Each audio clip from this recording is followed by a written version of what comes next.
Batting support కింద పోవట్లేదు కదా. ఓకే పర్సనల్గా పోయిన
With the permission of my Lord, the Honorable the Chief Justice, I now declare that all the judges have assembled.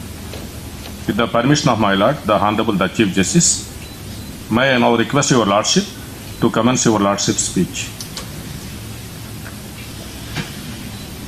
My esteemed brother, Justice Asaruddin Amanullah ji, my esteemed sister and brother judges,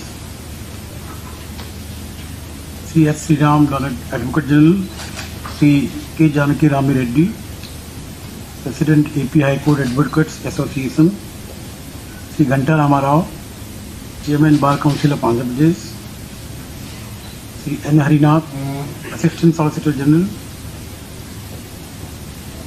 the law officers, learned senior advocates, and respected members of the bar, members of the judicial fraternity, officers of the registry,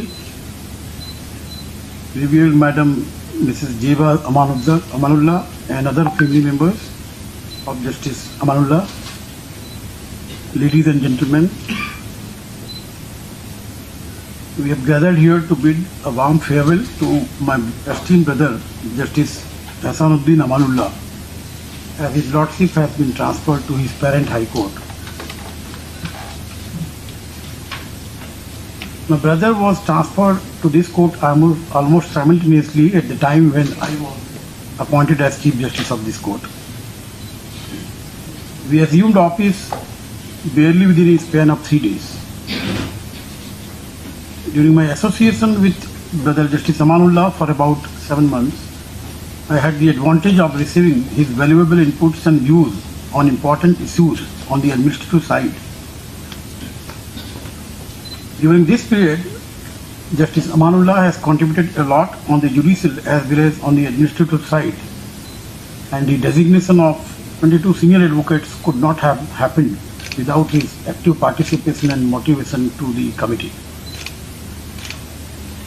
Before his elevation, Brother Amanullah has a vast experience as an advocate in the Patna High Court, practicing mainly in the constitutional courts.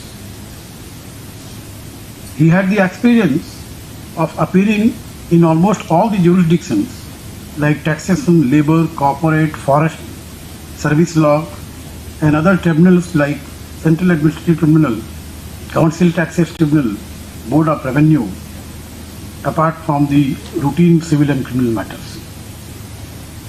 He worked as standing counsel and government advocate for the state of Bihar and appeared on behalf of several institutions, corporations, and banks of both central and state governments.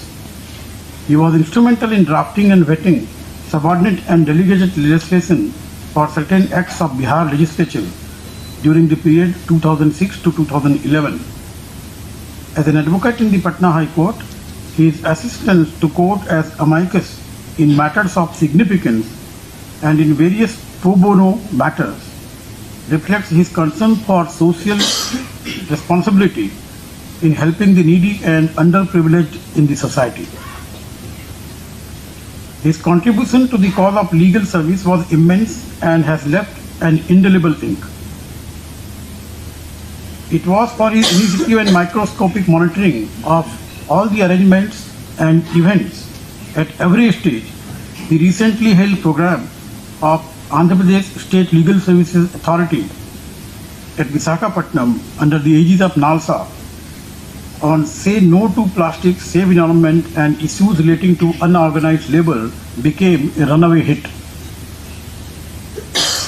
In his short tenure of 7 months, Justice Amanullah has delivered several landmark judgments which shows his ability to comprehend the problem and decide the list in a balanced manner. The judgments rendered by him demonstrate compassion and empathy towards the persons who have suffered at the hands of state machinery or financial institutions. Justice Amanullah loves to render substantial justice to the parties rather than hovering around hyper-technicalities. Justice Amanullah is a tough administrator who would not tolerate indiscipline at the workplace. His personality is like a coconut, that is to say, hard from the outside, but he is very kind, generous, and courteous from inside. His rich experience and knowledge contributed a lot to the High Court of Andhra Pradesh, and I am sure we shall always be guided by his views which he used to render in our administrative committee meetings. From now onwards, this court will be missing a kind-hearted, courteous, and a righteous gentleman. It is indeed a loss to this court to part with such an eminent judge. I, my own behalf, and on behalf of my brother and sister judges, wish Sri Justice Sanaduddin Amanullah and the entire family a happy, healthy, and peaceful life and good luck in reaching greater heights in life. Thank you.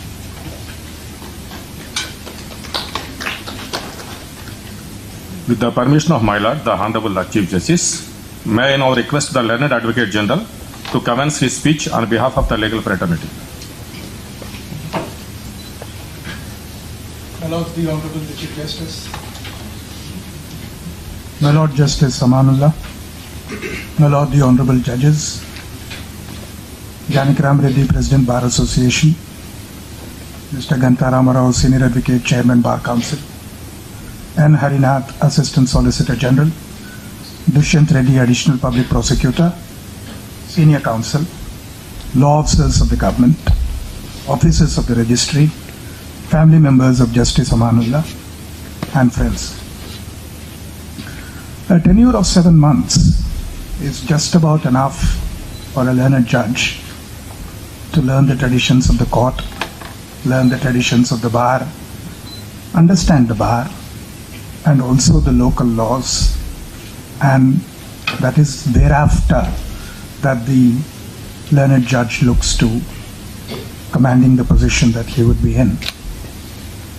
I remember those days of October when the learned judge literally came unannounced, quietly, And I think it was the day on which I was also addressing the farewell to Justice Goswami, the learned Chief Justice, when he was transferred to Chhattisgarh.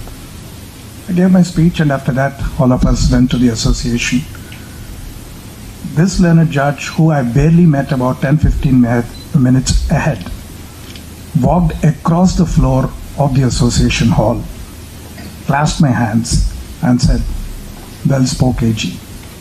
It takes a lot of boldness, the courage of conviction, and also the genuine interest of what is in the institution for a learned judge who's barely a couple of hours old in the institution to show that kind of initiative to the tradition of the bar of wishing farewell to the honorable judges who leave the institution either on their demitting the office or on transfer.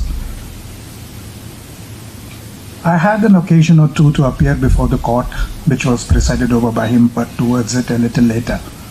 And before that, as a senior judge, he was heading committees, and he was in charge of being the honorary executive chairman of the AP Legal Services Authority. In the first meeting, he had requisition of the finance secretary, the law secretary, and myself. He had indicated that institutions are required to be built because the structures that are built in the institution are the bulwark against any excess from any quarter. And mincing no words, he addressed me direct and said it is the state's responsibility to have the Legal Services Authority going. We have about 17 issues which are pending, and we would like that to be monitored and completed. And all through, he kept exhorting all the stakeholders to step up to ensuring that all the structures which go into making of this institution are in place and working. He would repeatedly, and while being in court or in the association, keep exhorting the members of the bar to follow the traditions that have been time honored and time nurtured. He would say the traditions are the continuity of the past and present, and a court with tradition is always the one that will stand out during all periods of testing times. And he would understand the traditions of the court and traditions of the bar while being the presiding judge of the court, very humbly, very unassumingly, and he would also exchange on what used to happen in other courts where he used to appear. And it struck that irrespective of what happens, and true to my record, I lost more than I won in that court also.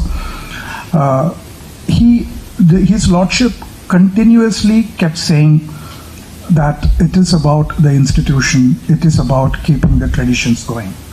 And he would also insist on the courtesies to be continuously kept in order and primal shape to be exchanged between the members of the bar and the members of the judiciary, because ultimately we spend about 8 or 9 hours a day, and whether or not we like each other, we need to be good to each other.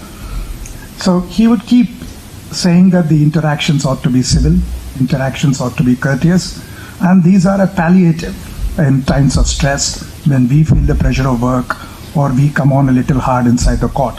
And speaking of which, the first of my writ appeals was before the learned judge in a policy matter. And there was a case of petitioners challenging a policy which was essentially in the realm of welfare. And about 23 odd petitioners complained that they had not been given the house sites. And while I pleaded for the ineligibility of the petitioners in the writ petition to have been entitled to such relief, the learned judge insisted that the state, to prove its bona fides, will have to find a way of accommodating the claims of the petitioners also if it seeks to incur the bona fide discretion of the court. Even after the writ petitioner counsel agreed to withdraw the writ petition with no prejudice and with all the observations having to go, the learned judge insisted on both the learned Additional Advocate General and me to record before the court that all the petitioners who came to challenge the policy have been granted the house sites.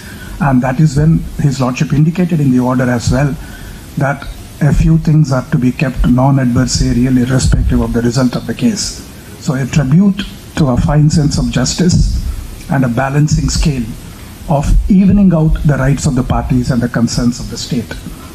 Subsequent thereto, we had a senior officer of the government punished for contempt, and his lordship mincing no words, that higher you are, more solemn is your obligation to be respectful towards the court, and the principal chief head of the department of the government had been convicted for contempt in the said matter. So there was no absence of clarity as to where his lordship's heart was, in the majesty of law, in the majesty of neutral courtroom adjudication, and once an adjudication passes hands, unless it has been traversed or set aside, it will have to be complied with absolutely no quarters for mercy to be shown, especially if the officer is of that cadre.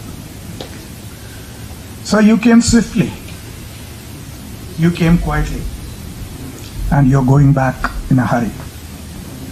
7-month tenure is something that is not eventful in an otherwise a regular tenure of a judge.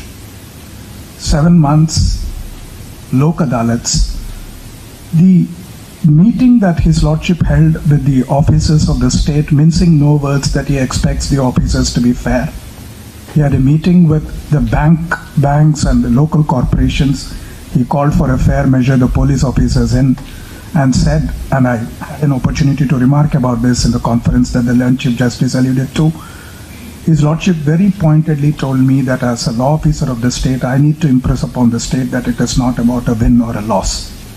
It is about a closure of a dispute, and I did my bit to securing the cooperation of the state, and I have never missed the glint in the eyes of the learned judge when he repeatedly kept claiming that the disposals that happened in the Legal Services Authority in the Lok Adalat was a record of sorts. His interaction is a plain speak, straight from the heart. He is what you get. And he minces no words. His eyes speak 1,000 words. And when he deals with the bar, he makes it very clear that he wants the matters to be argued on merits, no theatrics, no frills inside the court, and he puts everybody down without any dimmer at all. And before you could put together a remark or a rebuttal or a riposte, the learned judge has already uttered 150 words after that you do not even know what was the last sentence that you need to be having a riposte to. It was wonderful appearing before you, Justice Amanullah.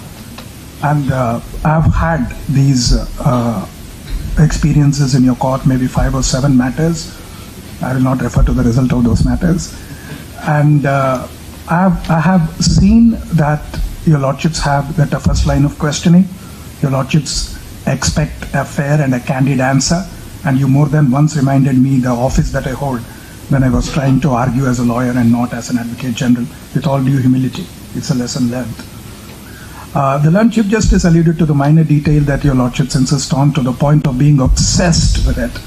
One such issue that I remember was about the stay and the accommodation of the dignitaries who were coming from Delhi, and the last travel detail, and the minutest of the most remotest possibility was so ever present in your mind that you and your able officers of AP Legal Services Authority, with guidance from the Patron-in-Chief, had ensured that the district administration and the state administration participated in it. I am younger to you, and therefore I can only pray God to give you all that is nice to your life. We will not grudge Bihar for getting you back. After all, we have had some part of you. And it's also the turn of the country's bar to have you more at different jurisdictions that you have enriched by your presence as a judge and your arguments as a lawyer. May God bless you. May God bless you, your family, your members, and everybody near to you with all that is nice in your life. And I wish you a very pleasant life on your transfer back to Patna and any further journey that Lord Almighty would beckon you to. May God bless you.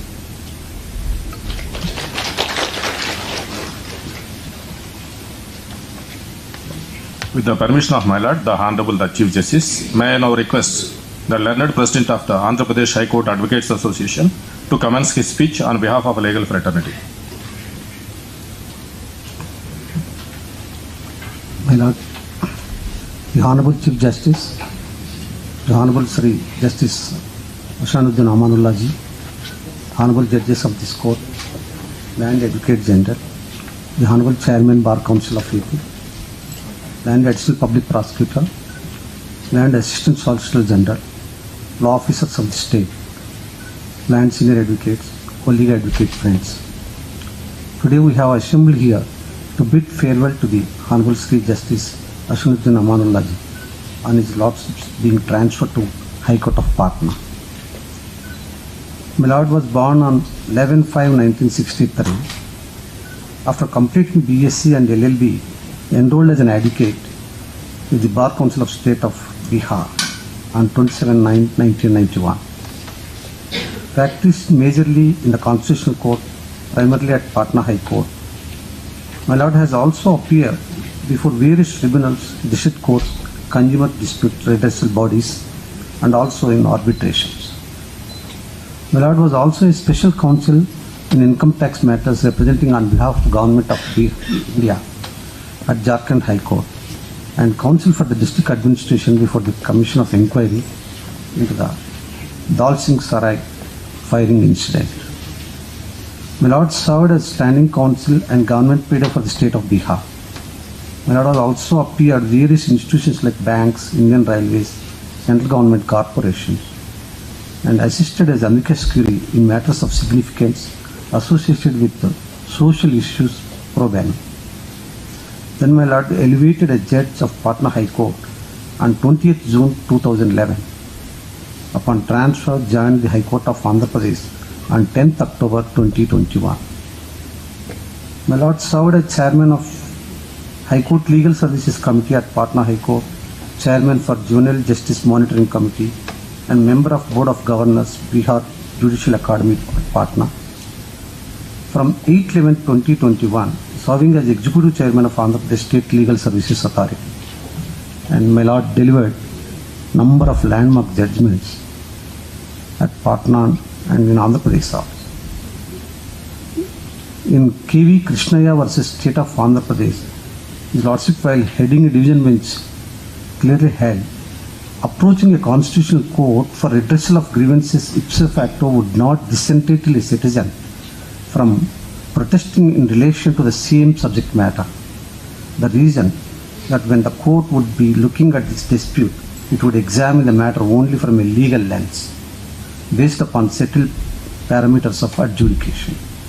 In another matter, that is in Mangalagiri Textiles versus State Bank of India, Lordship held, once the time specified in the warrant issued by the Chief Metropolitan Magistrate or District Magistrate under Section 14 of the Surface Act, after elapsed, possession of the secured asset cannot be taken under the same warrant unless the time granted is extended.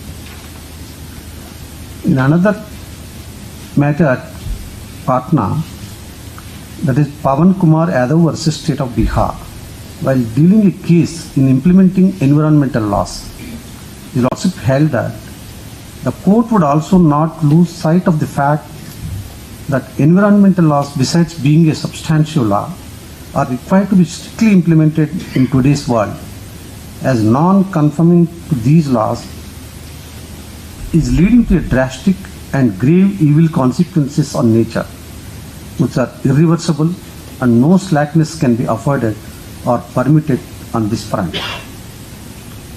Now His Lordship is getting transferred.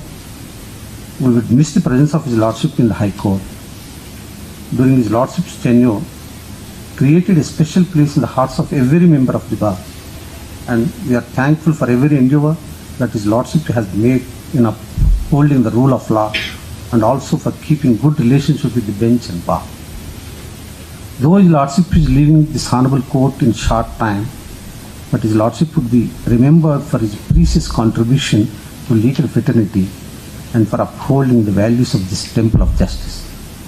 I, and on behalf of the Andhra Pradesh High Court Advocates Association, wish all the best to His Lordship, Sri Justice Ashanuddin Amanullaji, and the High Court of Patna to getting its treasure back.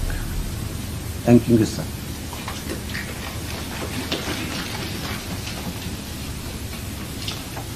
With the permission of my Lord, the Honorable the Chief Justice, may I now request the learned Chairman Bar Council for the State of Andhra Pradesh, to commence his speech on behalf of the legal fraternity.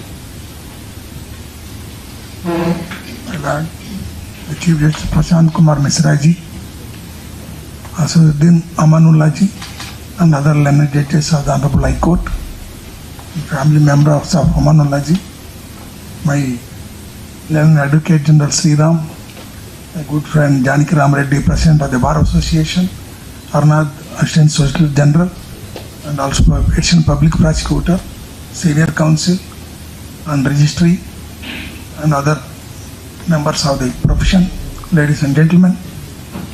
Parting with the learned judge is painful, but it became inevitable because my lord is going back to his native state. Looking at the details furnished to us, my lord appeared in every forum, right from the consumer forum to the FX court. My lord dealt with every subject which I could find in context to every other subjects. My lord became judge of the Patna High Court, served there for a decade, and came here and worked for a short period of 7 months. And my experience, interaction with my lord, on the judicial side only I had the opportunity to appear once, but number of times we are invited to participate in various deliberations regarding the Legal Service Authority. My lord is very friendly, courteous, but not that friendly when my lord is on the bench. My lord, the concern for the bar. Every occasion my lord is to inquire about various welfare schemes that are being taken by the Bar Council. In fact, on one occasion, my lord has taken opportunity to insisting upon procuring a better insurance scheme for the benefit of the advocate in the state of Andhra Pradesh by negotiating with the insurance representatives of insurance companies who were present during that Legal Service Authority meeting. We always remember your lordship concern for the bar, though we are not willingly parting, but it became inevitable. I wish on behalf of the legal fraternity a happy and rememberable tenure, not only the remaining term but also other position to be laid out.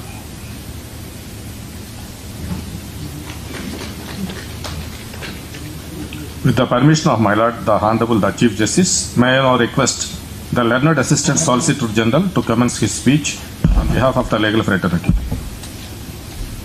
My Lord, the Honorable Chief Justice, My Lord Justice Asaduddin Amanullah ji, learned judges of this Honorable Court, family members of My Lord Justice Amanullah ji, learned senior advocates, Advocate General, Bar Council Chairman, President Bar Association, the Additional Public Prosecutor, Advocate friends, and ladies and gentlemen.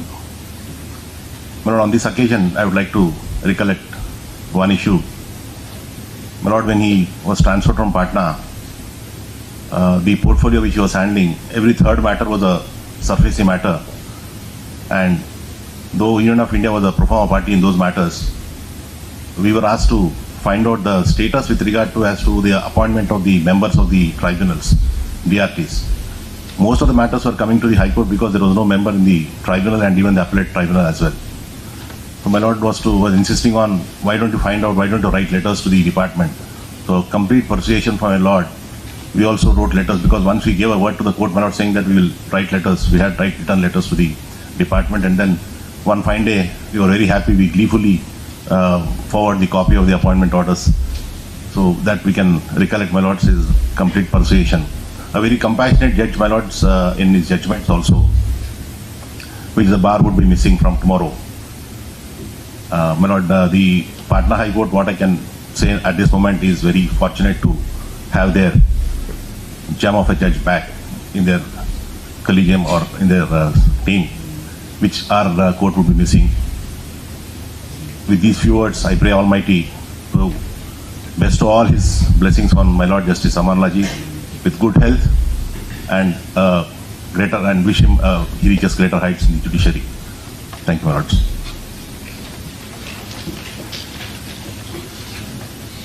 With the permission of my Lord, the Honorable the Chief Justice, may I now request my Lord Honorable Justice Hashanuddin Amalullah Garu to deliver his Lord's with speech.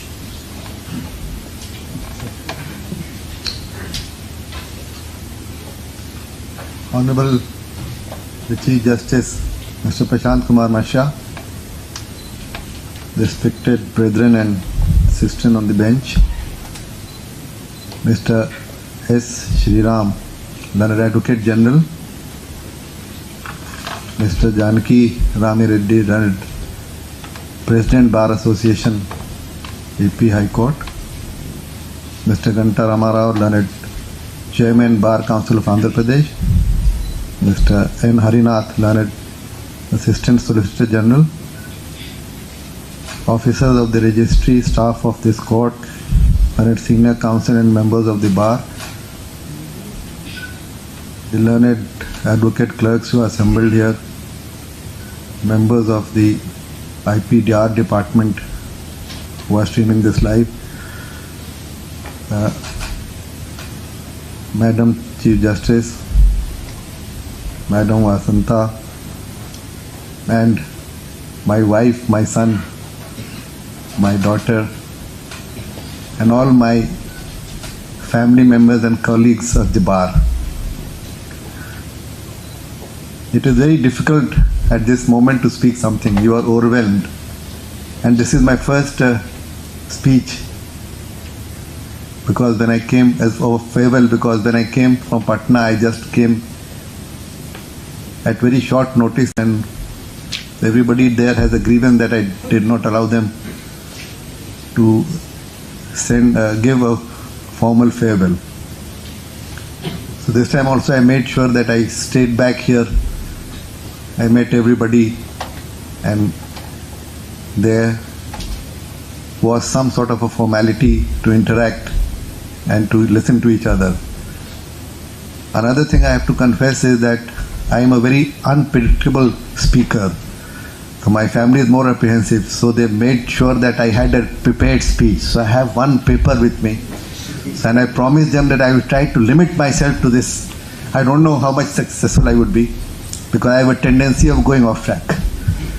So my real nature comes in the way of me adhering to this. But let me first complete this formal small speech which I have written, and then maybe with the permission of Honorable Chief Justice I may speak something from my heart, which I would like to share with regard to my feelings, mixed feelings, more of pain rather than joy. So, deference to my beloved family. In the forenoon of 10th October 2021, I was sworn in as a judge of this Honorable Court on transfer from the Patna High Court. And after just over 8 months, I am here bidding adieu. I am thankful to the Honorable Supreme Court Collegium for both these opportunities. As is, I would not have known what life is beyond the Patna High Court on the judicial side. A tremendous opportunity came my way. It widened my horizon, my outlook, and what we used to talk about, there being a pan-India commonality of the High Courts, the bar. I am thankful to all the speakers for their kind words, but I wonder if I deserve them. The bar is the judge of judges, and its verdict on a judge is ultimately the last word. I think it worthy to remind myself at this juncture that men may come and men may go, but the institution lives on. The bar and the bench are both interested in the dispassionate but impartial administration of justice, which is also the constitutional mandate. In this vein, I must state that the bar of this court is amongst the best in the country. It is a polite but forceful, aggressive but respectful, sober but knowledgeable. I have learnt a lot. The bar has been welcoming, and not for a moment since joining did I feel out of place. All the advocates were prepared with their briefs and ready to assist the court, both on law and on facts, without hesitation. this self-resolution of disputes which otherwise would have remained on the docket for long. A special word of thanks to my brothers and sisters who were with me on the bench. Their valuable input, their support, which made my work easier, and the inputs and the insights, fresh inputs and insights. Being a judge for 10 years makes you a little bit of a stale material, but a fresh input from them added to my learning. I became more enriched as a judge, as a person. Each of them brought a unique perspective to the matters on board, and I valued their inputs. Free and frank discussion among the members of the bench aids in justice, and I find that practice, procedure and convention of this court meets and carries forward the great judicial traditions of our country. I express my gratitude to all the court staff, the police personnel deputed with me, the attendants, the officers of the registry, everybody, right from the very person who cleans my chambers to my staff, especially to my personal assistant Manjula, who had to be really on her feet because we were too much demanding and everything, and because of the language she was our medium to communicate everywhere, everything. I don't know how much embarrassment or trouble she must have faced on my behalf. Thank you. My other secretary Dawood also, all my attendants and everybody. Due to constraints of time, I cannot name them individually. Their care has helped me in discharging my duties effectively without worry. A special thanks to the bar, for you were my only pillar of hope when I came here. With inputs, I knew that the bar was always with me because there is a connection with one advocate to the other, being a family. And you, right from day one, you showed that I was not mistaken. Special word of thanks to the state led by the Learned Advocate General also, because institutions have to move forward. Institutions have to move forward by cooperation from all. And I am lucky to say that I have had full cooperation from every quarter with which I have interacted, which has been called upon. And if somebody asks me what thing I disliked, I would have to think for 2 hours and then come up with a made-up excuse. I am not saying because I am in front of you. And if I may say, coming from Patna was such in a hurry, I didn't have time to think and reflect. But here, it has been some time since the Honorable Supreme Court Collegium recommended for me to go back, the notification coming here. I've tried to retrospect, and it's not a good feeling going from here. I'll be missing my family. This was my home now, second home. But anyway, life has to go on, things have to go on. And parting always is not easy, especially for a person like me. I get attached too soon to things, and then it is very difficult to say goodbye. As I return to the Patna High Court, I hope to utilize my experiences gathered here, for which I shall be in need of your blessings and good wishes. I end with the words of the musician Elvis Presley. Until we meet again, may God bless you as He has blessed me. Jai Hind. Thank you everybody. Take care. Maintain the tradition. And yes, now all of you have a second home in Patna. I am there. Please come, visit me. I'll be delighted. We'll be in touch. And I'm there for whatever worth I am. If anybody thinks I can be of any help any time in life. And relationships are forever. These are passing phases, the positions we held. But now I also know that I have a home in Andhra Pradesh. Thank you so much. Jai Hind.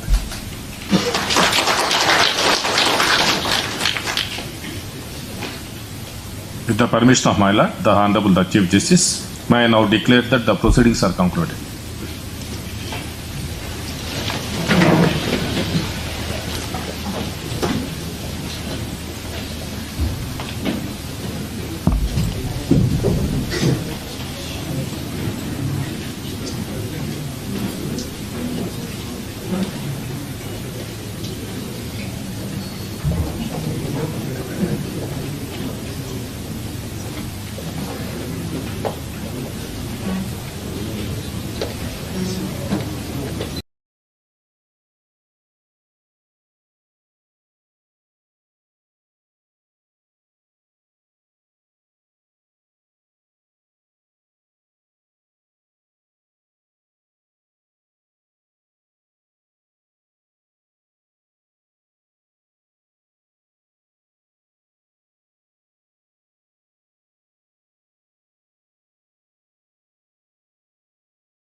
With the permission of my Lord, the Honorable the Chief Justice, I now declare that all the judges have assembled. With the permission of my Lord, the Honorable the Chief Justice, may I now request your Lordship to commence your Lordship's speech.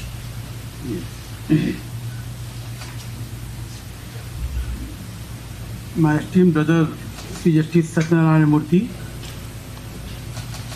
my esteemed sister and brother judges,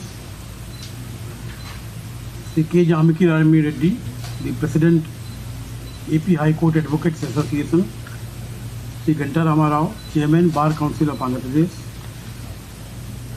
the law officers, the public prosecutors, additional advocate generals, learned senior advocates, members of the bar, members of the judicial fraternity, officers of the registry, Sri K. G. Sankar, retired Judge of Common High Court, revered Madam Srimati M. V. Ramana Kumari and family members of Brother Sri Justice Satyanarayana Murthy, ladies and gentlemen, we have assembled here to bid a heartfelt adieu to my esteemed brother Justice M. Satyanarayana Murthy, since he is demitting the office today as judge of this court. He was born on 14th of June 1960 at Machilipatnam in a family having humble background. He completed his school and college education from educational institutions at Machilipatnam and thereafter joined law course in Sir C.R. Reddy Law College, Inuru, and started practice at Machilipatnam in the office of Sri Yakala Panduranga Rao. Brother was appointed as District and Sessions Judge Grade 2 by direct recruitment in the year 1998, and during training he was awarded M.N. Rao Gold Medal at AP Judicial Academy as Best Trainee Judge for the year 1998. He rendered his valuable services in different capacities as Additional District and Sessions Judges at Vijayanagaram, Kurnool, Additional Chief Judge, City Small Causes Court, Hyderabad, Registrar Management and Registrar Vigilance in the erstwhile Common High Court of Andhra Pradesh, and also in the capacity of Principal District and Sessions Judge at Guntur and East Godavari districts. He was elevated to the bench of the erstwhile High Court of Andhra Pradesh and sworn in on 23/10/2013. The very raison d'etre of legal profession and members of the bench is the litigant public. The greatest strength of the judiciary is the faith of the people on justice delivery system. Nay, the bar is the judge of the judges. Mr. Justice Satyanarayana Murthy, an illustrious son of Krishna district and legendary personality in legal field, won accolades not only from the members of the bar but also from members of the bench and the litigant public. My association with Justice Murthy is only for about 8 months, as he has been sitting with me in the division bench for past about 7 months. From what I have found while sitting with him and having his company in this court, he is a man who will be fondly referred to as the Sachin Tendulkar of Andhra Pradesh High Court, delivering highest number of cases on an average in a span of 9.5 years. Around 31,102 cases, 202 cases are disposed of by him. Further, he has delivered more than 130 reported judgments, which is a record of sort in this court. Indeed, Mr. Justice Murthy worked relentlessly to demystify even the district courts while functioning as district judge. He made the courts more acceptable place for the litigant public. He is an all-rounder disposing of, with much ease, all types of cases, be it criminal, civil, constitutional, service, tax, commercial or arbitration matters. Among the most notable of his decisions, to quote a few, in GV Sesamba versus the state of Andhra Pradesh, His Lordship held that executive instructions cannot be issued in contravention of the rules framed under proviso of Article 309. In D. Ramachandra Rao, His Lordship observed that a person who obtained a degree is not only entitled to proceed against the judgment debtor's firm, but also against the partners of the firm, when first judgment debtor is the partnership firm. In V. Sadasiva, His Lordship noted that dismissal of the petitioner from Home Guards organization on the ground that he is involved in criminal case without conducting any inquiry is a grave illegality, violating Article 14 of the Constitution of India. In D. Raja Master, His Lordship emphasized that doctrine of pleasure does not mean a license to act arbitrarily, capriciously or whimsically. In P. Sivamurli, His Lordship ruled that court can interfere only if the policy decision is patently arbitrary, discriminatory or malafide. In Janasena Party, His Lordship held that court can exercise power if the election commissioner proceeds with the election contrary to the rules, preventing fair election and scuttle the level playing field or retard the progress of the election and not promoting the election in accordance with law. In P. Kalpana, His Lordship vividly called out the niceties of hearing of subsequent bill application.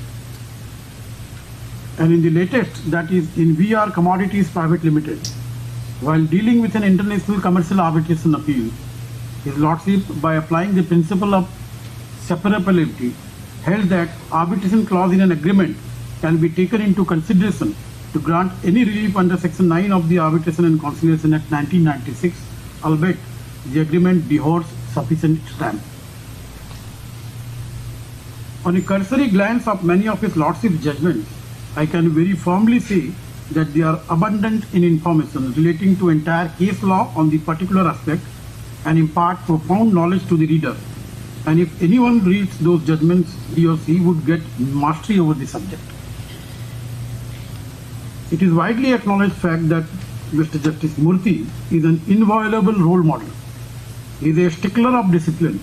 He is epitome of commitment, elegance and goodness. I must also say that he is a hallmark for sterling integrity and impeccable honesty. He is an ideal and typical example of reliability and punctuality. He is an embodiment of sincerity and selfless devotion to the institution. Regarding Mr. Justice's sense of timing or time, I would like to say that time is not the only thing for him. It is the only thing. Mr. Justice Murthy's parting from the institution is definitely such sweet sorrow for everyone else. The sweet part is that he is going to NCLAT Delhi as a judicial member, and the sorrow is the goodbye. Of course, he is leaving this glorious High Court. He will be beginning a new innings in Delhi, and I am sure that he would continue to contribute his might to the cause of justice. We would feel the vacuum created by His Lordship's absence in this court.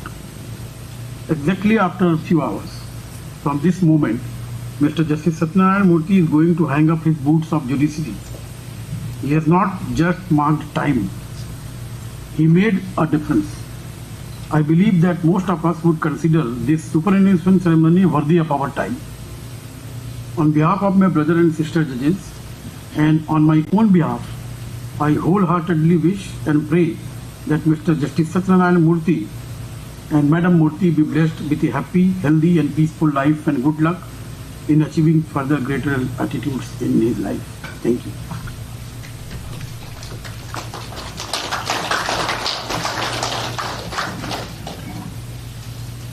With the permission of my Lord, the Honorable the Chief Justice, may I now request the learned President of the Advocates Association, High Court of Andhra Pradesh, to commence his speech on behalf of the legal fraternity. My Lord, the Honorable Chief Justice, the Honorable Judges of this Court, the Honorable Chairman, Bar Council of Andhra Pradesh, Land Additional Public Prosecutor, Land Assistant Solicitor General, officers of the state, land senior advocates, colleague advocates and friends. Today we have assembled here to bid farewell to the Honorable Justice Sri M. Satyanarayana Murthy Garu on his Lordship's retirement. My Lord, the Honorable Justice M. Satyanarayana Murthy Garu hails from Machilipatnam, Krishna district, and completed his graduation in commerce from Andhra Jyoti Kalashala, Machilipatnam, and obtained law degree from C.R. Reddy Law College, Elur, and enrolled in the year 1985. My Lord initially commenced his practice in the chambers of Ekkala Pandurangarao, the then government leader of Krishna district at Machilipatnam, and gained exposure in various fields, and later appointed a standing council of Machilipatnam municipality in the year 1991. Then he was appointed as district and sessions judge grade 2 by direct recruitment on 1/1/1998, and served as additional district judge in various places like Vizianagaram and Kurnool, as additional chief judge City Small Cause Court at Hyderabad, and then as registrar in the combined state of High Court. Later served as principal district judge at Rajendrananagar, East Godavari district, and Guntur also. Later he was appointed as additional judge of High Court of Andhra Pradesh on 23/10/2013 and as permanent judge on 2/3/2016. My Lord is married to Srimati M.V. Ramana Kumari, who is also a judicial officer, presently working as Registrar, High Court of Andhra Pradesh. My Lord delivered number of landmark judgments in the area of public concern. Amongst so many, my Lord, in Ajay Kumar Prashant versus Pradeep Kumar Prath, the Lordship, while dealing a contempt case, Lordship held, court cannot traverse beyond the order, non-compliance of which is alleged. In other words, it cannot say what should not have been done or what should have been done. It cannot traverse beyond the order. That means it would be exercising a review jurisdiction while dealing with an application for initiation of contempt proceedings. The same would be impermissible and indefensible. In another case, Lance Naik Korrapati Kishore Kumar versus the state of Andhra Pradesh, his Lordship held that a show cause notice and the final order cannot have a different reason or grounds, as it denies the noticee the opportunity to rebut the allegations. In another important case, in a division bench, sitting with his Lordship Prashant Kumar Musarda, Chief Justice, in Measures Mitra SP Private Limited versus Dhiran Kumar, the Lordship, while dealing, held that while challenging an award under the Industrial Dispute Act 1947, the Labour Court exercises powers and jurisdiction of a civil court, and that orders passed by a civil court can only be challenged before the High Court by way of a writ petition under Article 227 of the Constitution of India, not under Article 226. Now, my Lord is retiring. We would miss the presence of his Lordship in the High Court. My Lord's tenure created a special place in the hearts of every member of legal fraternity, and we are thankful for every endeavor that my Lord has made in upholding the rule of law, and also for keeping cordial relationship between the bar and the bench. In recognition of his Lordship's hard work, commitment, and uprightness, Lordship was appointed as a judicial member in CLAT. I, on behalf of the Andhra Pradesh High Court Advocates Association, wish all the best to the Honorable Justice M. Satyanarayana Murthy Garu. Thank you, sir.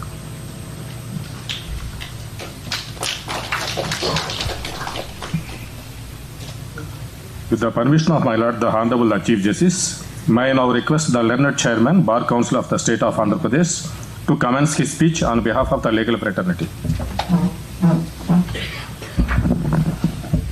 The Honorable Chief Justice Sri Prashant Kumar Misraji, the Honorable Justice Satyanarayana Murthy Garu and other learned judges of the High Court, the President of the Association Janaki Ram Reddy, my friend Harna, the Assistant Solicitor General, Additional Public Prosecutor, Senior Counsel, family members of my Lord Justice Satyanarayana Murthy Garu, the advocate friends, ladies and gentlemen. The Satyanarayana Murthy Garu as a judge He is an accomplished personality as a judge of this High Court.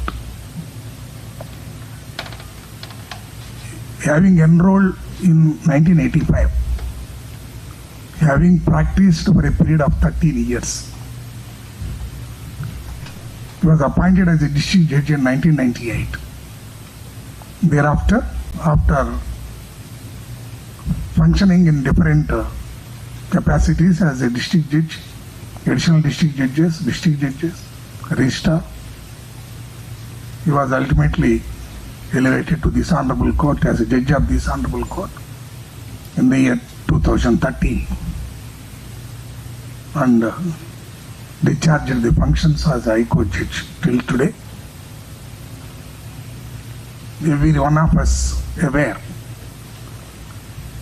he is functioning as a High Court judge. He is thorough with the law, abundant common sense, impeachable integrity, commitment to the duty, and courteous to the advocate fraternity, and always hardworking and sincere, and discharged so many cases of, as explained by the Honorable Chief Justice and my friend President of the Association, delivered many landmark judgments on civil and as well as, though my lord practiced in the official court, dealt with elaborate subjects on the original side in the High Court, its jurisdiction. My lord is always not only fearless but also fearless. My lord, nobody suffered, any young member of the bar, without having much experience and knowledge in the law, they never suffered before his lordship. Anybody attempted to say that he is a master of the law will meet a different situation.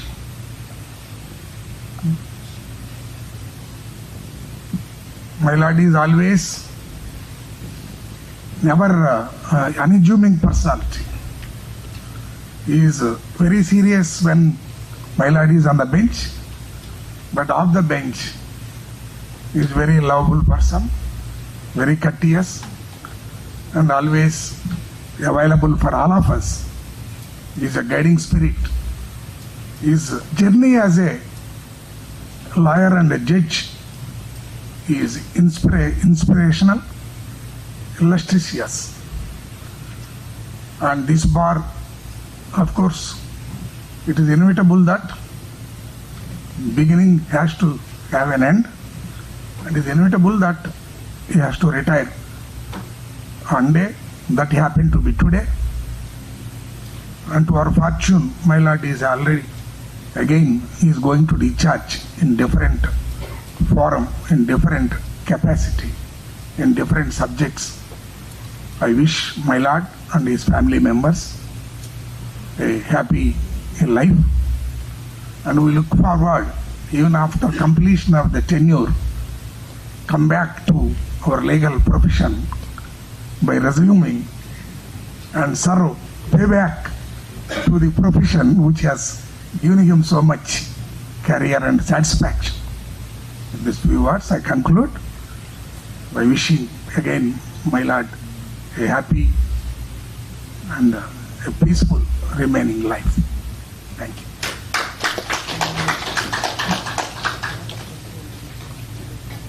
With the permission of my lord, the Honorable the Chief Justice, may I now request the learned Assistant Solicitor General, High Court of Andhra Pradesh, to commence his speech on behalf of the legal fraternity. My lord, the Honorable Chief Justice, Justice Satyanamurthy Garu, Honorable Judges of this Honorable Court, learned senior counsels, family members of my lord Justice Satyanamurthy Garu, advocate friends, ladies and gentlemen. My lord, Justice Satyanamurthy Garu is from C.R. Reddy Law College, and in this court, my lord, there are quite a few CRT college students. So whenever we appear before my lords, we have that feeling of the same college, and from that we'll be missing that from tomorrow. That apart, my lord, retirement is end of something great. At the same time, it is a beginning of something better. That's exactly what has been proved by Lord Justice Satyanmurthy Garu today. His meticulous work towards judiciary and the landmark judgments delivered by him would definitely guide the juniors and the other advocates in the coming days also. My Lord Justice Satyanmurthy Garu has always been guiding the bar, and from tomorrow the bar would be missing a judge with great wisdom. However, wherever my Lord Justice Satyanmurthy Garu is, he definitely contribute to the judiciary in whatever way he can, in whichever forum he is. With these few words, I pray Almighty to give him adequate good health in future so that he can contribute to the judiciary and keep guiding the young advocates at the bar. Thank you, my Lord.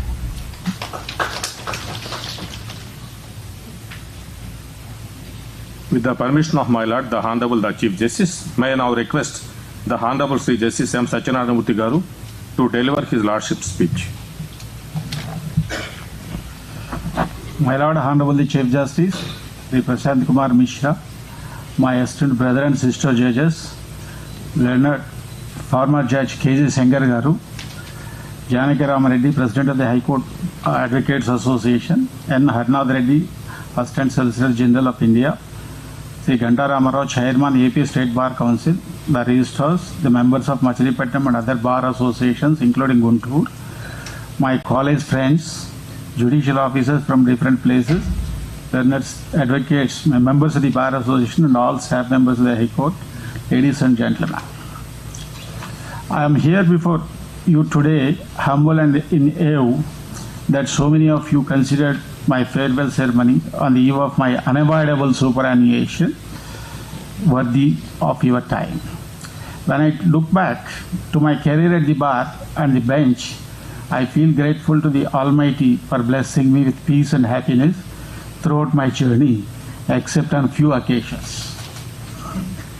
I am deeply touched and overwhelmed by the kind and gracious words spoken about me, and I convey my gratitude to all of you. And I have discharged my last day judicial function as a judge, High Court today, which continued for a period of 8 years, 7 months, 20 days. I started my career as an advocate at the end of the year 1985, attached to the office of Sri Ekkala Pandangarao Garu, the then government pleader of Krishna district, who groomed me and made me to learn many things. He encouraged me to practice mostly on civil laws. After 3 years from the date of entry into legal profession, I was appointed. The government offered me assistant government leader office, but I refused to take up the task of discharging duties as a assistant government leader, and I addressed a letter refusing the same. Thereafter, I was appointed as a standing counsel for Machilipatnam municipality and continued till discontinuation of my practice as an advocate on account of my appointment as a district judge by direct recruitment in the state judiciary before entry into judicial service. I am grateful to my seniors, the late Y. Pandangarao Garu, who groomed me as an advocate. I was appointed as a deputy manager legal in Nuclear Power Corporation, Ministry of Defence, posted at Kalpakam, Tamil Nadu, but I declined to join as my destiny is otherwise. I was born as a judge in the judiciary at Rajendranagar and groomed at Kurnool, and I could learn many aspects in criminal law at Kurnool as an additional district judge, and I decided large number of sessions cases which with a record of 104 cases which ended in life convictions. During my tenure as a district judge and judge High Court of Andhra Pradesh, Common High Court, and judge at Amravati, I discharged my functions to my satisfaction and to the satisfaction of ill-fated litigants. I could see smile in the face of miserable, vexed litigants who approached the court begging for justice from the court.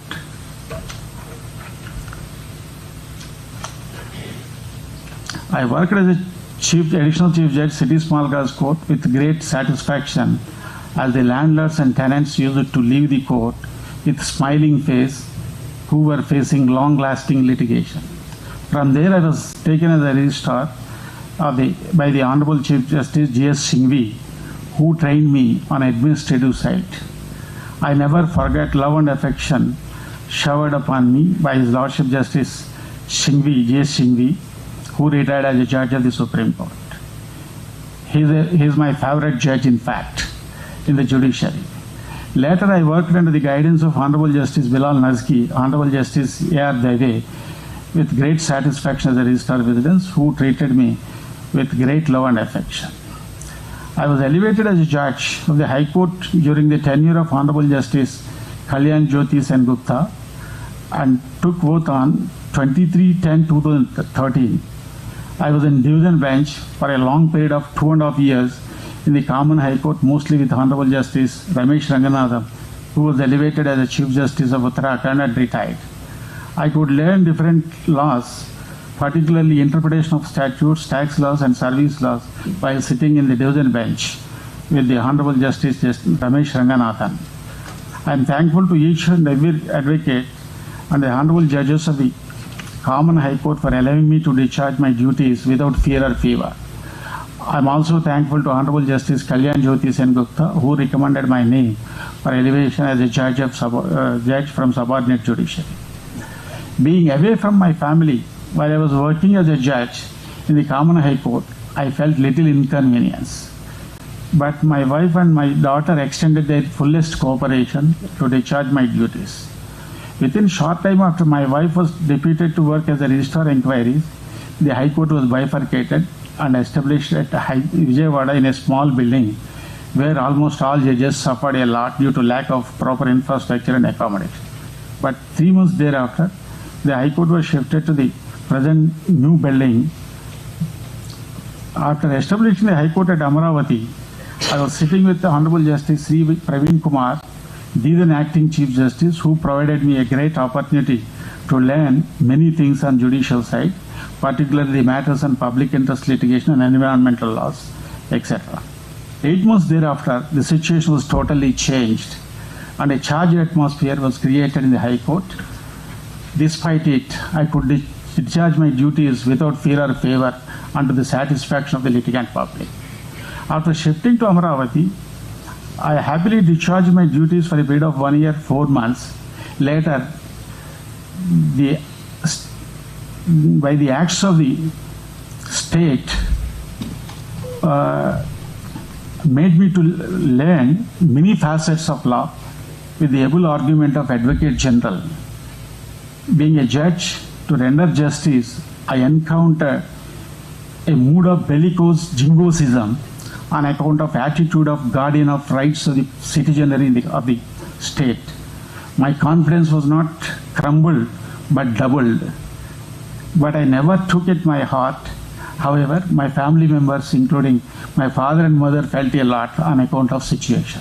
But still, I never took back step in discharging my duties, despite encountering such bellicose jingoism in the courts.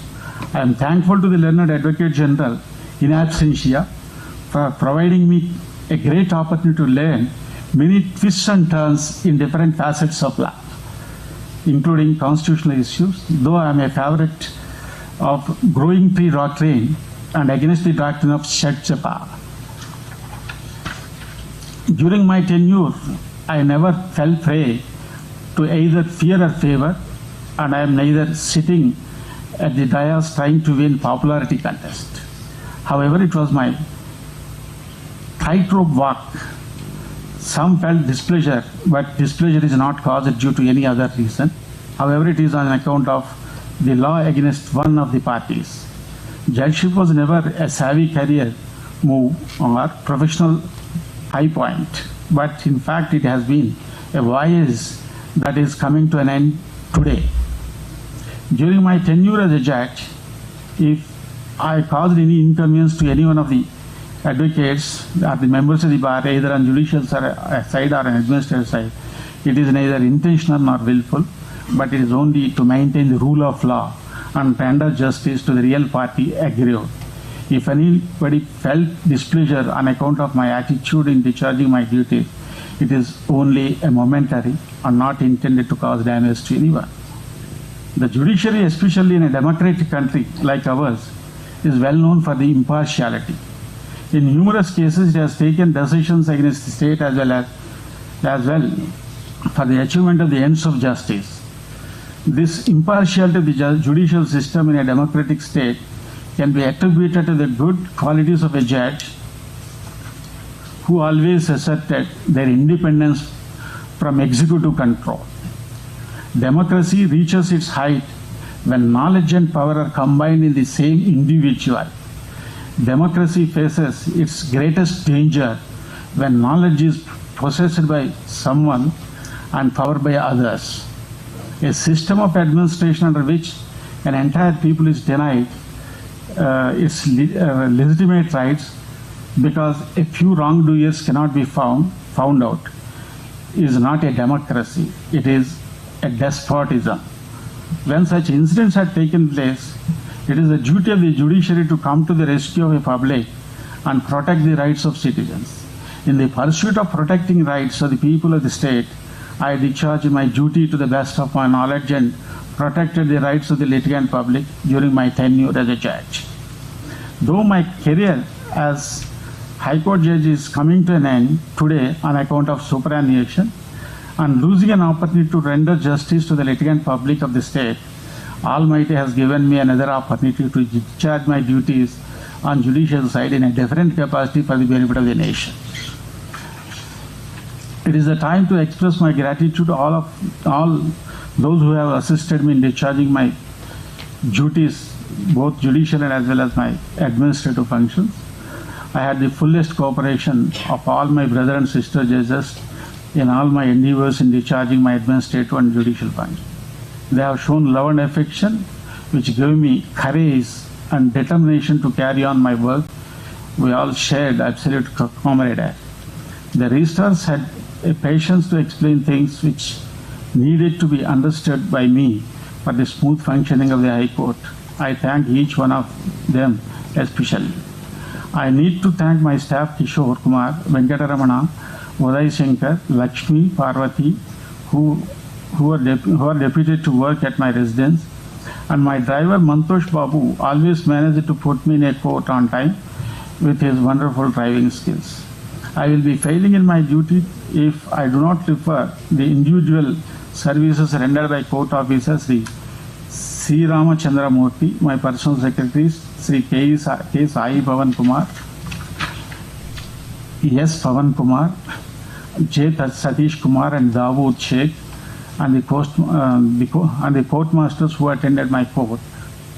My chamber staff, Sri P. Srinivasa Rao, Mr. Gaman Rao, Ramesh and Subba Rao, law researchers, Mr. Divakar and SSV Gaud. I take this opportunity to thank each one of them. Mr. Venugopal Rao, Muniswami, Prakash and Edukondalu, working in the J Special and Medical section, the concern underlying their efforts impressed me immensely. I thank to them and staff of all other sections.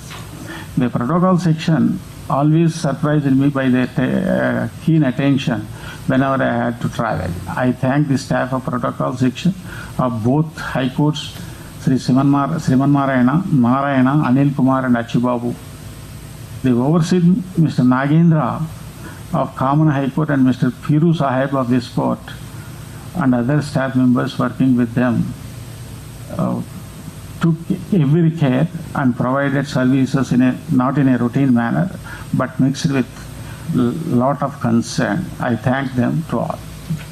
I am confident that both the bar and bench would continue to do their best to ensure people that the law is duly administered as per the mandates of our Constitution. I am sure that wherever I am, I shall always treasure the memories of the High Court and experience gained here. Thank you all so much for coming and allowing me to express my feelings today. Finally, I would say that I am going to miss the learned counsels and their arguments on the bench. Last but not least, I am grateful to my wife Srimati Ammi Ramana Kumari and my daughter M. Nikita, who are behind my success, to share their opinions about my important actions in life. Thank you is not a word to express my gratitude.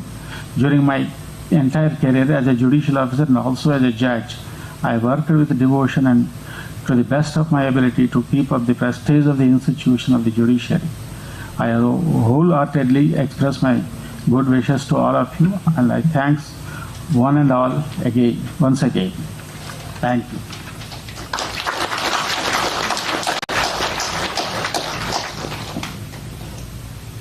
With the permission of my Lord, the Honorable the Chief Justice, I declare that the proceedings are concluded.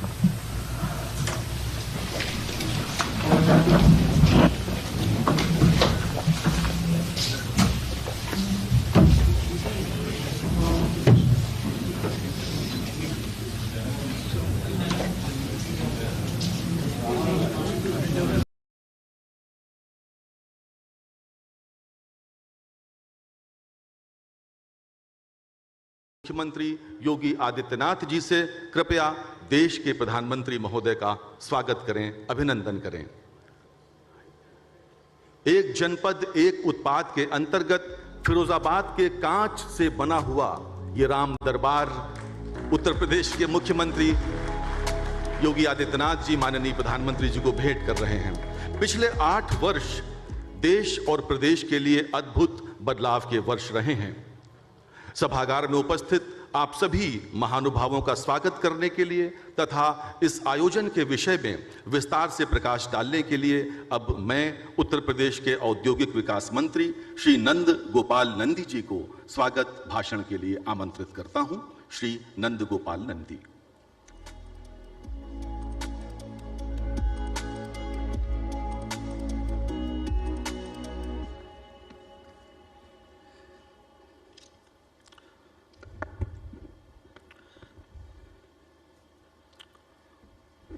आज के इस ground breaking ceremony में मुख्य अतिथि के रूप में उपस्थित हिंदुस्तान के 130 करोड़ लोगों के दिलों पर राज करने वाले विश्व के सबसे लोकप्रिय शक्तिशाली नेता, हम सबके अगुआ आदरणीय प्रधानमंत्री श्री नरेंद्र मोदी जी का मैं उत्तर प्रदेश की 25 करोड़ जनता की ओर से हार्दिक स्वागत और अभिनंदन करता हूं।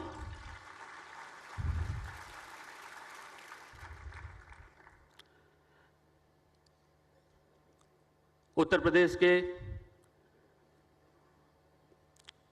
25 करोड़ प्रदेशवासियों की समृद्धि और खुशहाली के लिए सतत समर्पित नए भारत के नए उत्तर प्रदेश के शिल्पकार उत्तर प्रदेश के कर्मयोगी मुख्यमंत्री योगी आदित्यनाथ जी का भी मैं इस मंच पर हार्दिक स्वागत और अभिनंदन करता हूं।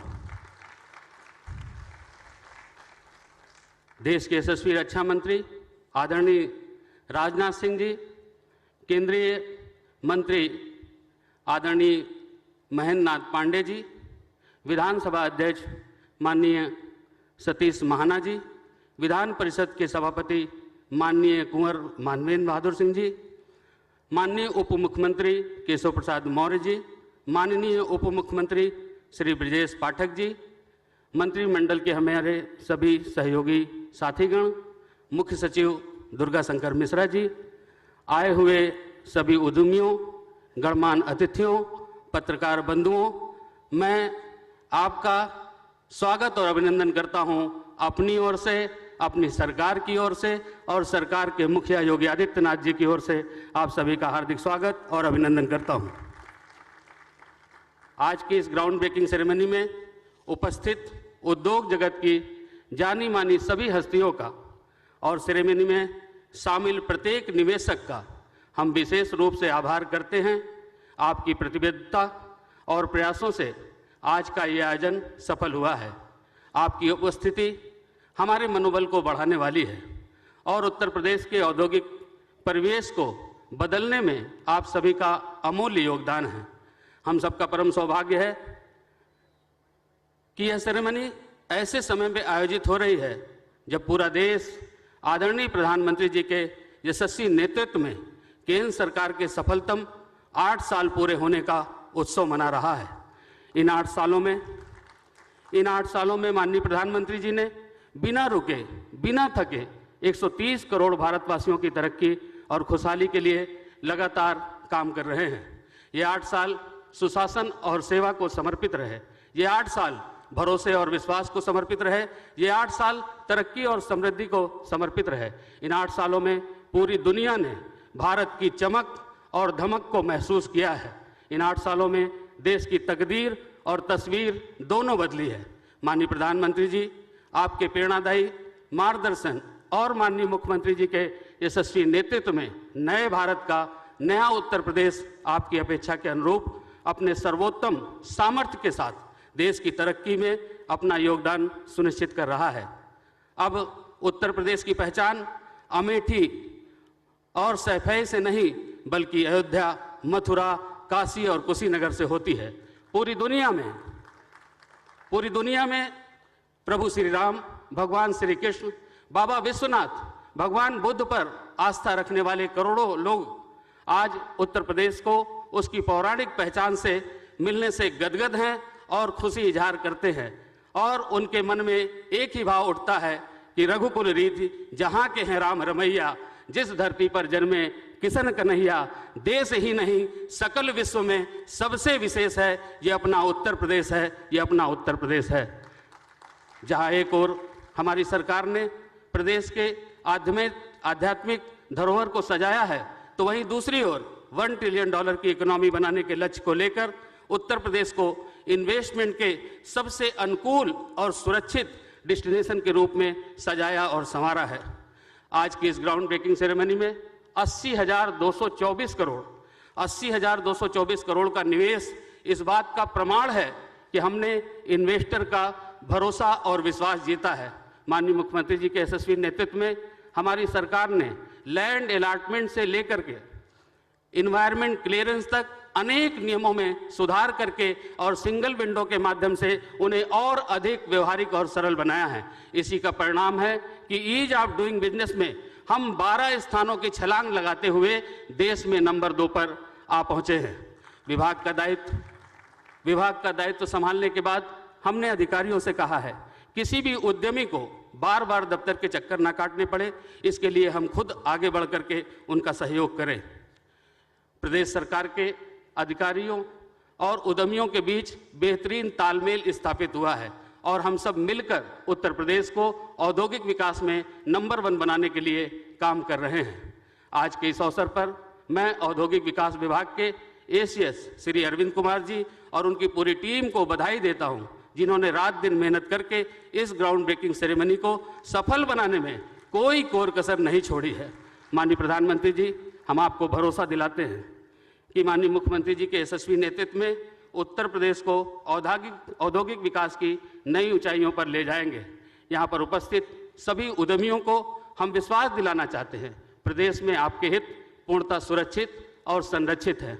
हम सभी को माननीय प्रधानमंत्री जी का एवं माननीय मुख्यमंत्री जी का बहुमूल्य मार्गदर्शन प्राप्त होना है। अतः मैं अपनी बात को आगे न बढ़ाते हुए एक बार फिर से माननीय प्रधानमंत्री जी, माननीय मुख्यमंत्री जी, सभी गणमान्य अतिथियों, उद्यमियों का हार्दिक स्वागत और अभिनंदन करते हुए अपनी वाणी को विराम देता हूं। धन्यवाद। जय हिंद। माननीय प्रधानमंत्री जी, अभी कुछ दिन पहले हम सभी ने क्वाड सम्मेलन की एक तस्वीर देखी जिसमें विश्व के तमाम बड़े नेता आपके पीछे चल रहे थे। वह तस्वीर देख के भारतीयों ने गर्व का अनुभव किया और सभी के मन में यह भाव था कि हिंदी फिल्म का वह गाना आपके यशस्वी नेतृत्व में साकार होता दिखाई दे रहा है। अपना भारत वो भारत है जिसके पीछे संसार चला और आगे बढ़ा। भगवान करे ये और बढ़े, बढ़ता ही रहे और फूले फले। धन्यवाद। जय हिंद, जय भारत।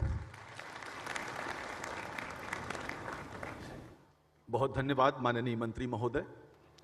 वीरवर लक्ष्मण की इस नगरी में आयोजित इस आर्थिक महाकुंभ में देश और विदेश के 100 से अधिक नामी उद्यमी और विनिवेशक भी भाग ले रहे हैं। देश के आर्थिक विकास में इन उद्यमशील महानुभावों की विशेष भूमिका रही है। उद्योग जगत के प्रतिनिधियों के रूप में सर्वप्रथम मैं अडानी समूह के अध्यक्ष और प्रबंध निदेशक श्री गौतम अडानी जी को उनके संबोधन के लिए आमंत्रित करता हूं।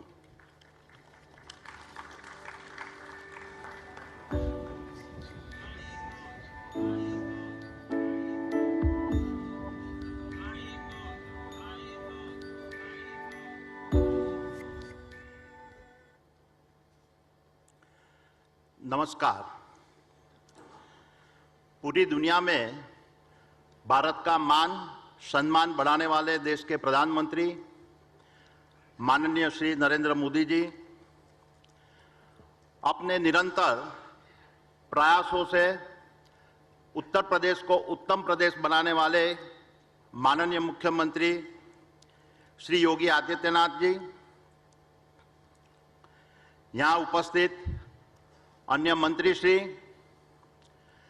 उत्तर प्रदेश सरकार के तमाम अधिकारीगण, उद्योग जगत के मेरे सभी मित्रों और उपस्थित सभी महानुभावों, मैं आप सबका हार्दिक अभिनंदन करता हूं। ये मेरा सौभाग्य है कि आज मुझे दो ऐसे महान नेताओं के साथ उपस्थित रहने का मौका मिला है जो नया भारत बनाने के लिए अथक प्रयास कर रहे हैं।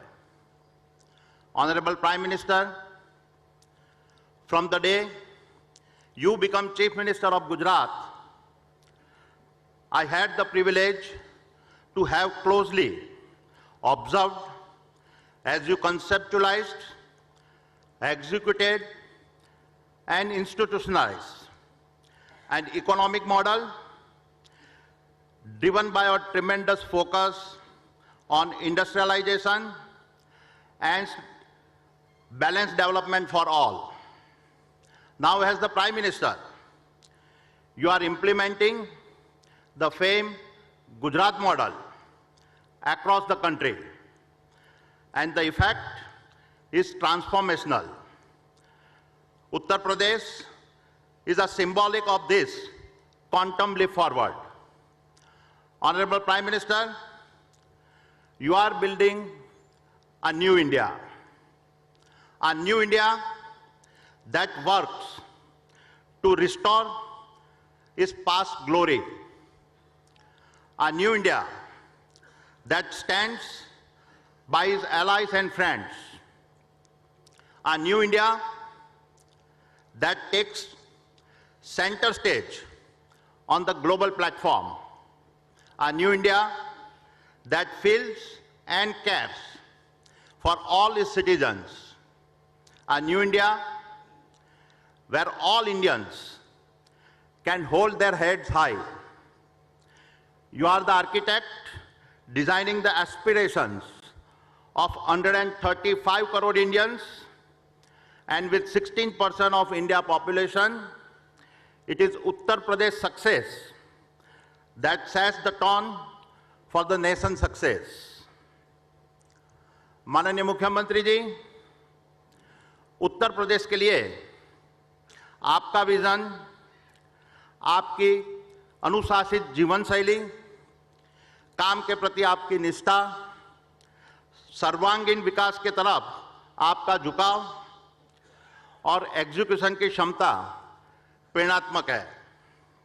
जिस तरह आप उत्तर प्रदेश में कानून व्यवस्था में सुधार लाए और गुड गवर्नेंस की मिसाल कायम की, उससे आज उत्तर प्रदेश प्रोग्राम इंप्लीमेंटेशन में भारत का सर्वोत्तम प्रदेश बन चुका है।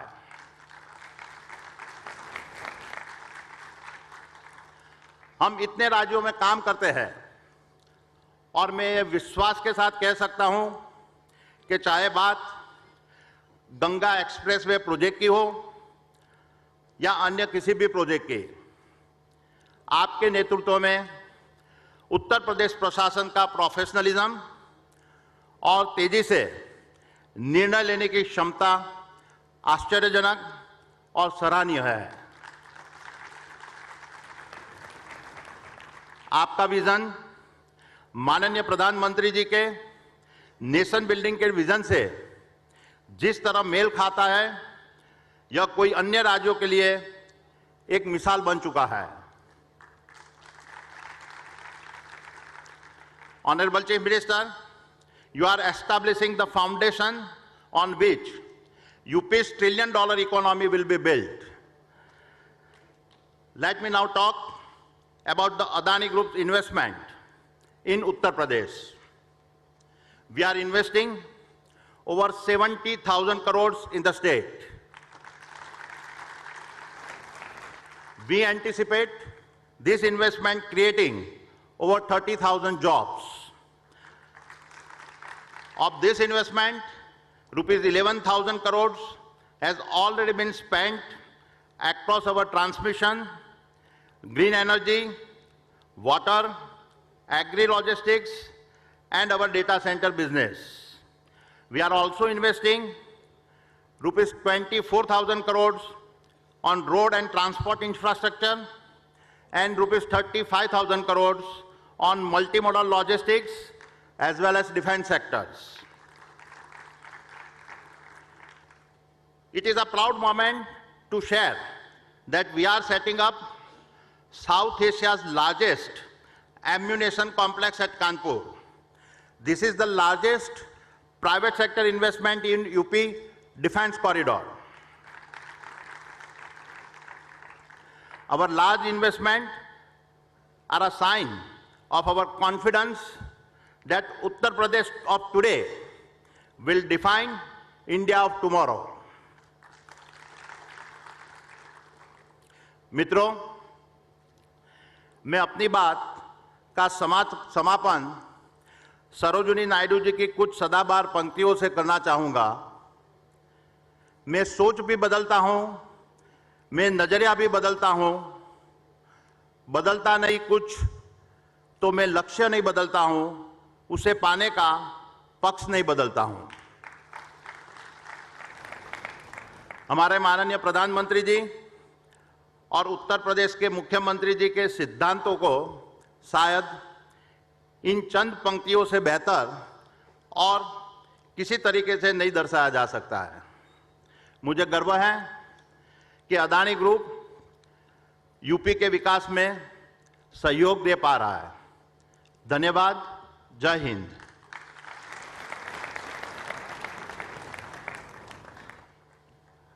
धन्यवाद श्री गौतम अडानी जी। इस क्रम में अब मैं अनुरोध करूंगा आदित्य बिरला ग्रुप के अध्यक्ष श्री कुमार मंगलम बिरला जी से कृपया मंच पर पधारें। Shri Kumar Mangalam Birla.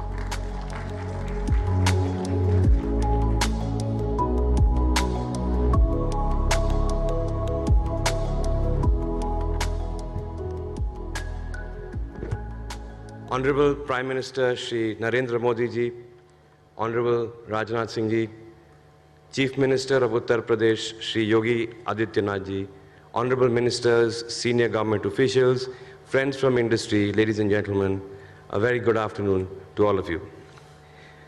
The timing of this investment summit in Uttar Pradesh holds, I think, very special significance. Just a few days ago, as we know, the Modi government completed 8 very successful years in office. I'm sure that you will all agree that this has been a period of epochal change.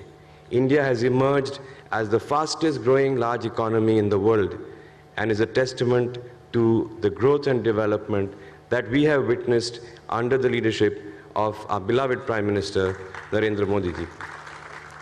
Just last week, sir, I was in Davos, and it was striking to see how India dominated not just the conversations, but even the investment narrative. India today stands out as an investment destination in a world that is fraught with turmoil. Dynamism in policymaking, transparency and administration, stability in governance, and a relentless focus on reforms have been hallmarks of the NDA government. Honorable Prime Minister, I can tell you, sir, with first-hand experience, Given our group's presence across 36 countries, the world today recognizes India's prowess.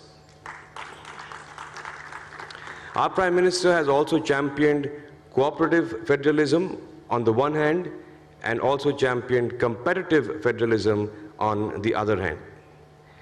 The scale of this Global Investment Summit is perhaps another marker of that. Personally, for me, it is truly a pleasure to be here in Uttar Pradesh and participate in this program. In the 1950s, when India was in its early stages of development, Hindalco, the metals flagship company of the Aditya Birla Group, took root in Renukut, which was then a remote corner of Uttar Pradesh. Since then, the Renukut factory has grown almost 100 times. Hindalco has grown to be amongst the largest aluminium companies in the world, and our group has expanded in many, many more businesses in Uttar Pradesh and, of course, globally as well. Here in Uttar Pradesh, our presence spans diverse sectors, including cement, chemicals, carbon black, and financial services.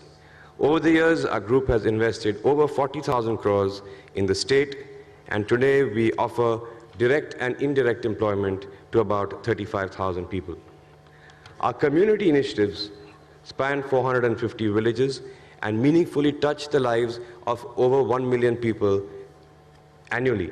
Our CSR projects focus on healthcare, education, the girl child, sustainable livelihood, and infrastructure. For example, we run 11 schools in Uttar Pradesh that provide quality education to 10,000 students.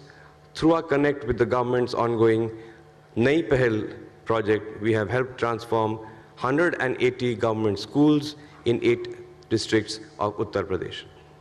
Therefore, we are deeply invested in the progress of the state, and so it is very heartening to see the metamorphosis, the huge change that the state has been going through, most remarkably under the dynamic leadership of our Chief Minister.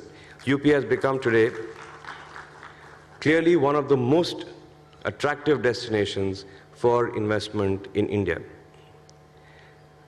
As they say, double engine की सरकार के चलते विकास को मिली एक नई रफ्तार.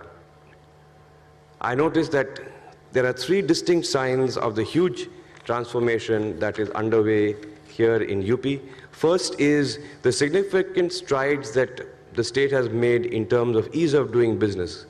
As some of you might know, in the central government's annual rankings, UP has jumped to the 2nd position in the latest survey released in 2021 from being in the 14th position in 2016. It has implemented 186 of the 187 reforms suggested by the union government. The Nivesh Mitra portal, which is a dedicated single window system, has also won huge appreciation from investors both in India and globally. Second is the vote of confidence from foreign investors. The state has received FDI of over 880 million since October 2019, despite the COVID pandemic. The amount of FDI received during this period was more than what was received in the previous 2 decades. Third is the scale and speed with which the state is upgrading its infrastructure. In the last few years, Uttar Pradesh has embarked on mammoth infrastructure projects like the Purvanchal Expressway, the RRTS or the High-Speed Regional Rapid Transit System, and a slew of other new airports. All these initiatives, to me, demonstrate the intent to transform and to transform at a neck-break speed. One can palpably feel the rapid strides of progress in the way UP is progressing under the leadership of Chief Minister Yogi Adityanath ji and the guidance of our Prime Minister Modi ji. As an early investor in the state's journey of industrialization, we feel very enthused by this new phase of Uttar Pradesh. It is no longer a state that is content being a lagging follower in the nation's economic journey. Rather, it is a keen leader of India's evolution to a $5 trillion economy. When it comes to ease of doing business, or building new age infrastructure, UP is setting an example for other states to follow. At the end of the day, ease of doing business is about an experience, and our experience with the administration has been truly wonderful. I personally look forward to this continued support as we continue to accelerate our investments in Uttar Pradesh across businesses. Our cement business, for example, is investing 5,000 crores in cement grinding capacities in Shahjahanpur and near Lucknow. Several of our other businesses, namely carbon black, aluminium, and financial services, have large investments in the pipeline to be made in the next 3 years. I would like to take this opportunity to assure Chief Minister Yogi Adityanath ji and the administration that we will always and continue to be active partners in the remarkable development journey of Uttar Pradesh. I will conclude by taking inspiration from a Hindi couplet that aptly captures the story unfolding in front of our eyes. जब हौसला बना लिया है ऊंची उड़ान का, फिर देखना फिजूल है कद आसमान का. Thank you.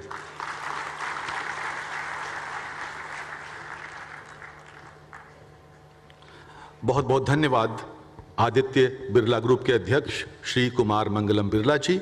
अब मैं विनम्रता पूर्वक अनुरोध करूंगा हीरानंदानी समूह के अध्यक्ष श्री निरंजन हीरानंदानी से कृपया मंच पर आएं।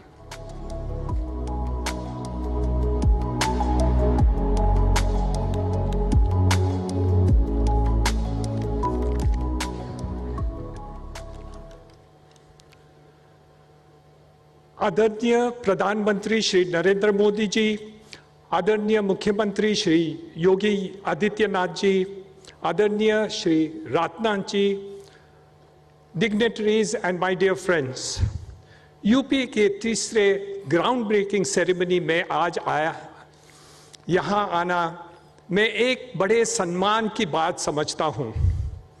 मैं आपको गर्व के साथ बताना चाहता हूं कि प्रधानमंत्री और मुख्यमंत्री जी डबल इंजन वाले अंदाज में काम कर रहे हैं। उनका जो प्रभाव देखने को मिल रहा है वो आर्थिक विकास के क्षेत्र में बुलेट ट्रेन जैसा है। वास्तव में मेरा बेटा दर्शन, जो ऑडियंस में बैठा है, जिसने हमारे डेटा सेंटर डिवीजन की स्थापना की, उसने कहा आइए हम यूपी सरकार के साथ बातचीत करें और कोशिश करके देखते हैं एक नई दिशा की ओर आगे बढ़कर। अनुभव अपने आप में एक उदाहरण होता है। उत्तर प्रदेश में मेरा अनुभव तो बेहद शानदार और अद्भुत रहा है। आपको बताना चाहूँगा कि यहाँ स्पीड ऑफ इन्वेस्टमेंट सक्सेस गजब का है। मैं आज 40 वर्षों से कंस्ट्रक्शन बिजनेस में हूँ और ऐसे चमत्कार नहीं देखा मैंने। आइडिया से लेकर डिलीवरी तक 1500 करोड़ रुपए की सोफिस्टिकेटेड परियोजना, वर्ल्ड क्लास डेटा सेंटर को 24 महीने की अवधि में पूरा करना किसी भी देश के लिए गर्व की बात है। क्रोनोलॉजी प्रस्तुत करता हूं। 2020 के अगस्त में बातचीत हुई, लैंड अलॉटमेंट अक्टूबर में, दिसंबर में ग्राउंड ब्रेकिंग, 2021 के फरवरी में पूरे अप्रूवल्स आ गए। हमने मार्च 2021 में निर्माण कार्य शुरू किया और आज मैं बड़े ही गर्व से साथ आप सभी को बताना चाहता हूं कि इस साल अगस्त में हम पहले डेटा सेंटर के साथ लाइव हो जा रहे हैं। साथ ही उसी डेटा सेंटर पार्क में दूसरी इमारत का निर्माण भी शुरू कर रहे हैं। मैं बड़ी नम्रता से यह अनुरोध करता हूं कि अगस्त के प्रथम सप्ताह में इसी शुभ आरंभ के अवसर पर माननीय प्रधानमंत्री जी और माननीय मुख्यमंत्री जी उपस्थित रहें और इस अवसर पर हमें आशीर्वाद दें। हम यूपी में अगले 5 साल हर साल लगभग 1000 करोड़ रुपए सिर्फ डेटा सेंटर में इन्वेस्ट करेंगे, ऐसी हमारी योजना है। मैं अपने अनुभवों के आधार पर आज इस मंच पर पूरे दावे से कह सकता हूं कि यूपी की वर्तमान सरकार जो वादा करती है उसे पूरा भी करती है। मैं, मेरा बेटा दर्शन और योटा के सीईओ सुनील गुप्ता, उनकी पूरी टीम यूपी के सरकार और प्रशासन के दिल से आभारी हैं। इन्होंने हमें अपने साथ काम करने का एक अच्छा मौका दिया। वैसे तो योगी जी और यूपी सरकार की पूरी मशीनरी योटा के लिए हेल्पफुल रही है, फिर भी विशेष रूप में श्री दुर्गा शंकर मिश्रा जी, अरविंद कुमार जी, नरेंद्र भूषण जी का योटा धन्यवाद देना चाहता है। मैं सभी से कहता हूं, वर्तमान यूपी सरकार आपको सफल बनाने के लिए आपका साथ काम करती है। एक बार मैं पुनः आप सभी इन्वेस्टर्स का उत्तर प्रदेश में हार्दिक स्वागत करता हूं, अभिनंदन करता हूं। बहुत बहुत धन्यवाद। जय Hind.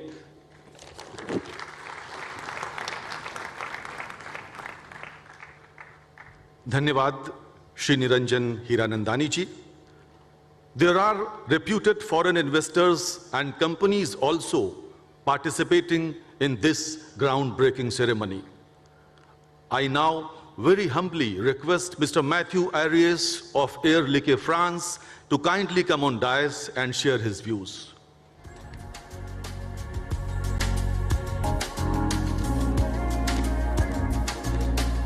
Namaste. Bonjour à tous. Honorable Prime Minister Shri Narendra Modi ji, Honorable Chief Minister Yogi Adityanath ji, Honorable Minister for Industrial Development Shri Nand Gopal Nandi ji, respected dignitaries and distinguished guests, dear sirs, dear madams, I wish to thank the Honorable Chief Minister Yogi Adityanath ji for his invitation and the unique opportunity offered to Air Liquide to be in front of such a distinguished audience today. It is my honor and great pleasure to represent Air Liquide at this groundbreaking ceremony and share with you about our latest investment in India. This is the 5th oxygen production unit to be built and operated by Air Liquide in India, and with an investment of 350 crore rupees, about 40 million euros, this illustrates our renewed commitment towards Uttar Pradesh. This new plant, located in Mathura district at Kosi, will produce 350 tons of oxygen, nitrogen, and argon, and will enhance our capacity to serve our customers in North India, boosting the state economy and creating job opportunities. This unit, to be commissioned by the end of 2023, is also designed to fulfill the medical oxygen demand in Uttar Pradesh and to serve various segments of the local industrial ecosystem.